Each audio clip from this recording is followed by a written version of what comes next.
الحمدللہ رب العالمین والصلاة والسلام علی اشرف الانبیاء والمرسلین اما بعد فاعوذ باللہ السمیع العلیم من الشیطان الرجیم وَإِذَا الْمَوْعُودَةُ سُئِلَتْ۔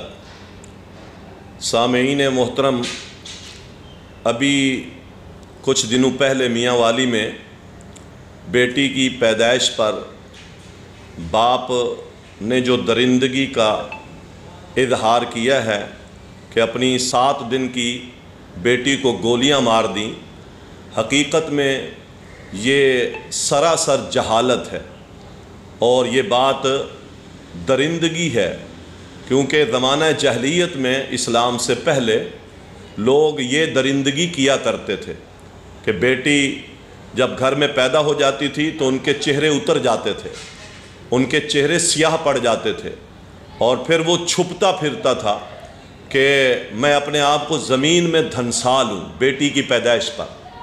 تو یہ زمانہ جاہلیت کی ایک رسم ہے جو ادا کی گئی ہے، اور وہ پاکستان جیسے مسلم ملک میں حقیقت یہ ہے کہ اللہ تبارک و تعالیٰ نے ایسے لوگوں کے دلوں سے اسلام کی چاشنی، ایمان کا نور لے لیا ہے، اس لیے ان پر درندگی ایسی غالب آئی ہے کہ بیٹی کی پیدائش پر وہ زمانہ جاہلیت کے اس عمل کو دہرا رہے ہیں۔ رسول اللہ صلی اللہ علیہ وسلم کی حدیث ہے، فرمایا 3 لوگ اللہ کے ہاں مبغوض ہیں، بدتر ہیں، اللہ تعالیٰ ان سے نفرت کرتا ہے، اور ان میں سے ایک وہ شخص ہے جو زمانہ جاہلیت کی کسی رسم کو، کسی سنت کو، کسی طریقے کو وہ اسلام میں جگہ دیتا ہے، مسلمان ہونے کے باوجود زمانہ جاہلیت کی بات کو اسلام میں جاری کرتا ہے۔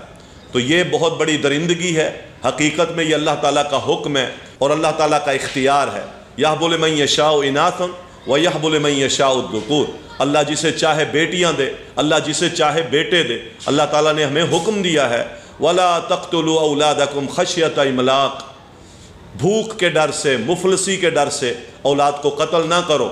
نَحْنُ نَرْزُقُهُمْ وَإِيَّاكُمْ، ہم ان کو بھی رزق دیتے ہیں اور خاص تمہیں بھی رزق ہم دیتے ہیں، لہذا اللہ تعالیٰ نے تو اولاد کو قتل کرنے سے منع فرمایا۔ یہ زمانہ جاہلیت کا بہت بڑا گناہ تھا جسے قرآن کریم نے بیان کیا کہ وہ اپنی بیٹیوں کو زندہ درگور کر دیتے تھے۔ لوگ کیا کہیں گے؟ اللہ تعالیٰ کی تخلیق پر ناراض ہونا۔ اللہ تعالیٰ جس روح کو پیدا کر رہا ہے، جس کو چاہے بیٹیاں دے، جس کو چاہے بیٹے دے، جس کو چاہے بانجھ کر دے، جس کو چاہے دونوں دے دے، یہ اللہ تعالیٰ کا حکم ہے۔ اور پھر خصوصاً اسلام میں تو اس بیٹی کو، اس ماں کو، اس بہن کو بڑا وقار حاصل ہے۔ یہ پیدا ہوتی ہے تو اسلام کہتا ہے عقیقہ کریں، اس کا اچھا نام رکھیں۔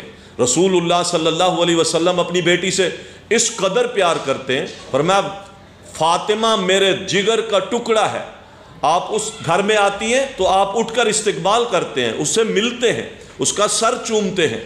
اللہ کے نبی صلی اللہ علیہ وسلم فرماتے جس نے فاطمہ کو تکلیف دی اس نے محمد مصطفیٰ کو تکلیف دی۔ یہ ساری باتیں اس بات کی غمادی کرتی ہیں کہ اسلام میں عورت کا ایک وقار ہے، بہن بیٹی کی عزت ہے، ماں کی عزت ہے، ماں کے قدموں تلے جنت کیوں ہے؟ بیٹی وراثت میں حصے دار ہے، بہن اپنے بھائی کے زیر شفقت اپنی عزت کو محفوظ رکھنے والی ہوتی ہے۔ یہ تو وقار ہے اس معاشرے کا۔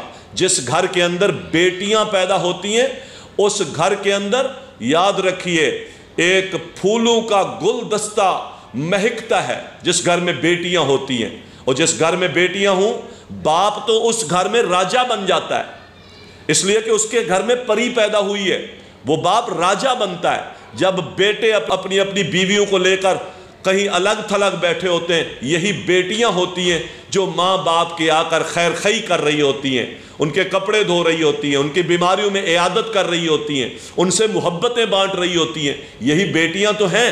ان بیٹیوں کے ساتھ یہ ناروا سلوک جو کیا گیا ہے، ہم پرش زور اس کی شدید مذمت کرتے ہیں۔ یہ جاہلانہ رسم ہے اور یہ درندگی ہے، اور ایسے لوگوں کے بارے میں آپ کو ایک تلقین اور آپ کو ایک نصیحت کرتا ہوں کہ ایسے بدبخت جاہلوں کو اپنی بیٹیاں نہ دیں۔ ان کے گھر میں جب بیٹیاں پیدا ہوں گی تو وہ جہالت والا کام دکھائیں گے، اور یہ حقیقت ہے، جاہلوں کو جب ہم اپنی بیٹیاں دے دیتے ہیں، ظاہری طور پر مال دیکھتے ہیں، ظاہری طور پر ان کی وضاقتہ دیکھتے ہیں، ظاہری طور پر ان کے دنیاوی معاملات دیکھتے ہیں، ہم یہ نہیں دیکھتے کہ اس شخص کے اندر ایمان بھی ہے یا نہیں، تقوی بھی ہے یا نہیں، اور اللہ کا ڈر بھی ہے یا نہیں۔ یہ تو درندہ ہے، دنیا کی ساری چیزیں اس کے پاس ہوں، اسلام نہ ہو، ایمان نہ ہو، عمل نہ ہو، ایسے لوگوں کو بیٹیاں نہ دے۔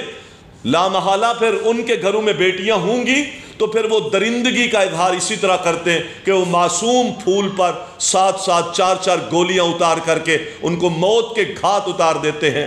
اللہ ایسے لوگوں کو غارت کرے جو اسلام کو بھی بدنام کرتے ہیں اور اللہ تعالیٰ کے قانون کو بھی چیلنج کرتے ہیں۔ اللہ تعالیٰ سے دعا ہے اللہ تعالیٰ ہمیں اس رسم بد سے بچنے کی توفیق عطا فرمائے۔ وما علینا الا البلاغ المبین۔